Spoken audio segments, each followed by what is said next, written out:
النهارده هيكون يوم رايق مش زحمة زي امبارح، فالنهارده اقدر اخد نفسي كده وابقى مرتاح شوية عن امبارح.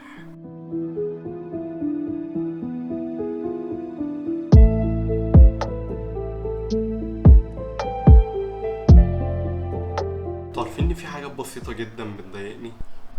طيب من الايديتنج روم ففكرت في حاجه كده، قلت انا ما اديتش اي امثله على الحاجات اللي بتضايقني وكده، فانا مش لازم احكي الموقف اللي حصل وضايقني وكده، ولكن ممكن احكي مواقف من الحاجات اللي بتضايقني وكده اللي بتحصل في العموم واللي بتحصل كل يوم عادي، ولكن حاجه بتستفزني.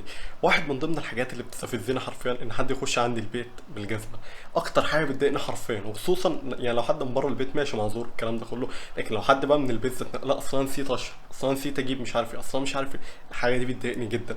ولكن الموقف اللي حصل مش لازم تعرفوه، ولكن انا بس عشان ما اديتش اي امثله ولا اي حاجه فقلت ايه لازم اديكم مثال كده على الحاجه اللي بتضايقني وكده، فقلت اديكم المثال ده. او بالنسبه لنا هي حاجات مش بسيطه خالص، ولكن هي ممكن تكون حاجات بسيطه. المشكله الاكبر ان انا لو اتكلمت عن الحاجات دي او قلت كلمه واحده بس ليها علاقه بالحاجات دي، الحاجات دي كلها تتعرف. ما انا ما عنديش مشكله ان انا اتكلم عليها وكده، ولكن ماذا لو هي فعلا طلعت بسيطة بس انت الوحيد اللي بتتضايق منها؟ هل هي فعلا بسيطة ولا لا؟ بس انا كأحمد انا شايف ان الحاجات دي مش بسيطة خالص وحاجات بتضايقني، ولكن هي حاجات بسيطة وحلها ابسط منها اصلا. يعني حل الحاجات اللي بتضايقني دي ابسط من الحاجات اللي بتضايقني.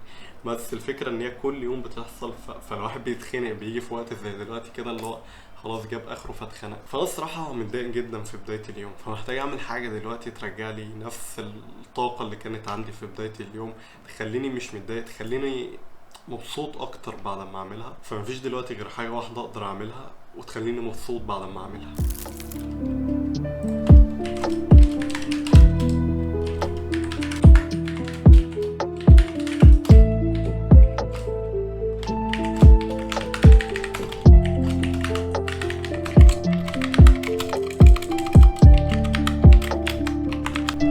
اوكي خلصت ايديت دلوقتي، قعدت تقريبا ساعة ونص في ايديت الفيديو ده. حاسس ان انا ما عملتش حاجات كتير في الفيديو، حاسس ان الفيديو ناقص شوية حاجات، ولكن بعد ما اخلص ريندر هراجع الفيديو ده، ولو حسيت ان انا محتاج اضيف حاجة في اي مكان هرجع اعدل الحاجة البسيطة دي وبعدين اعمل ريندر تاني. بس من الساعة دلوقتي 2 فلسه معايا وقت، انا كده كده مش هنزل دلوقتي اشوف في نت ابلود الفيديو ولا لا، لسه قدام فترة كبيرة. ولكن ستيل لسه مش مبسوط قوي بسبب ان انا ما عملتش حاجات كتير في الفيديو ده، ولكن احسن بكتير جدا من الصبح. ولكن هحاول امشي اليوم ده وهنشوف بقى اليوم في النهايه هينتهي ازاي، نشوف اليوم هيمشي بينا ازاي وهكذا.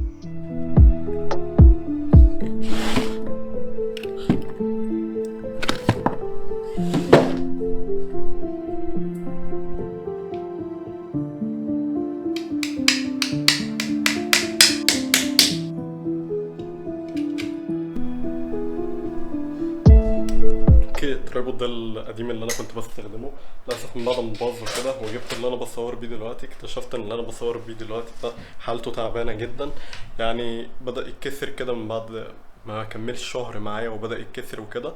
فده علقته كده بسبب ان ده بطل، ده من 2019 معايا، كنت شاريه ب50 جنيه او ب40 جنيه حاجه زي كده، فقعد معايا كتير قوي وباظ، يعني باظ بعد كتير. لكن ده ما كملش شهر وبدأ يتكسر ومش عارف ايه، اجيب بقى واحد تاني واعلق ده جنبه كده او فوق واتيفر بقى نعلقه فين وكده. شوف انا الترايبودات القديمه وكده نعمل اي حاجه هنا كده، بس اعتقد شكله كويس.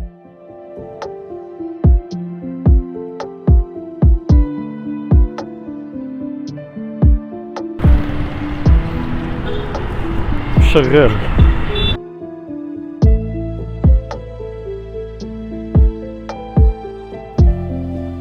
طيب ده كان شيء متوقع جدا ان النت يكون مقفول، ودي حاجة طبيعية. يعني احنا عندنا هنا في مصر الناس بتحب تلعب مع بعض شوية، فده يضايق ده شوية وده يضايق ده شوية، وده مش عارف يرخم على ده شوية وده يرخم على ده شوية وهكذا. دي بتبقى متعة بالنسبة للمصريين في اي حتة في العالم، يعني في مصر عايش جنبك في اي حتة في العالم، فهو متعته ان هو يضايقك، فاهم؟ يعني ده شيء طبيعي جدا وده في دم المصريين. ولكن بعيدا عن مفيش نت، هنحاول نعمل ابلود الفيديو دلوقتي بأي طريقة من الطرق. هقعد اخلص شوية حاجات كده وبعدين نشوف الدنيا هيبقى فيها ايه والفيديو اترفع في الميعاد ولا الكلام ده كله يعني.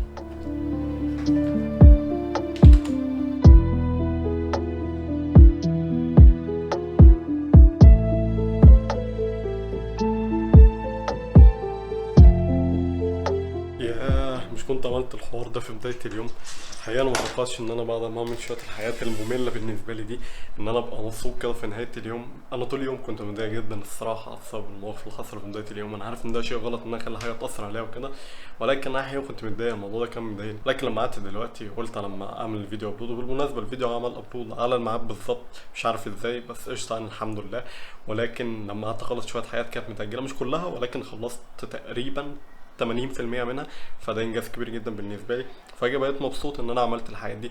والمشكله بالنسبه لي ان الحاجات دي ممله. على الحاجات دي مثلا انا ما بحبش ان انا اقعد اعملها غير من وقت للتاني كده، لكن ما بحبش ان انا اقعد اعملها كل يوم وهكذا. بس لما عملتها فجاه بقيت مبسوط دلوقتي، بقيت سعيد. قلت ياه لو كنت عملت الحاجات دي من بدايه اليوم كان زمان فرق كتير جدا على الفلوج ده وعليا. اعتقد ان الفلوج ده تقريبا قصير جدا، 3 دقايق 4 دقايق حاجه زي كده. ما اعتقدش ان الفلوج ده اطول من كده، ولكن مفيش اي مشكله. هو ده كان اليوم كده. الواحد في ايام بتبقى كويسه، في ايام بتبقى وحشه، هي الدنيا كده، مفيش حاجه على طول حلوه، مفيش حاجه على طول وحشه. فهو ده كان اليوم بتاعنا. الحقيقه انا عايز انام دلوقتي، هو الوقت اتاخر بالمناسبه، يعني الساعه دلوقتي داخله على 11 تقريبا حاجه زي كده. فانا عايز انام دلوقتي بسبب ان انا الكام يوم اللي فاتوا كنت بنام متاخر وبصحى شبه بدري. شبه بدري بالنسبه اللي بينام في الميعاد ده، لكن مش بدري بالنسبه للميعاد اللي انا عايز اصحى فيه. فعشان كده دي كان كل حاجه النهارده. ما تنساش تعرفني بقى يومك كان عامل ايه. اتمنى لك يوم سعيد. ما تنساش بقى تعرفني اليوم بتاعك كان عامل ايه. دي كان كل حاجه النهارده. اشوفكم بكره، سلام.